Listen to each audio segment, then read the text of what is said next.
concern from one na Wassa Fiase ba hima eye nana abena konadwa wotosom yinu no simpotam Wassa be ya mprewanyin san ye koso no etu obetwa nti no obode homode ne abata bi dum ahia di nkuta ho afekwa no woni adesuafo bi a won wo nsuta basic school ye wo eye takwa atrase na wo ye nchecha mo bahunu emfasode Wassa abatan edisi wani so bo wo mamaya ne ho ban sabe ya mprewanyin san ebinti wo no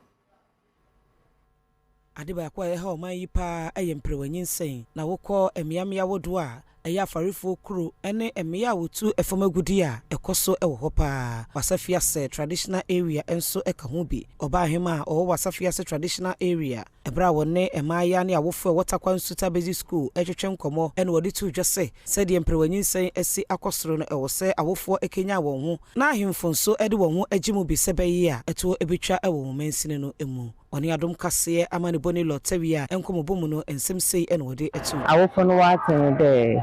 awofo no mama won keka won ba no onkusu won ba no fa ho no konso hwem won ba no nye won dachi onya Wassa Fiase ankoten na semprewanyin sa na Brazil ye benefit Ghana benefit Western region benefit Wassa Fiase benefit nti kaka ma kenda mo keka won ba no nko enkrofo ho mo enkrofo nse hon no wa hen dachi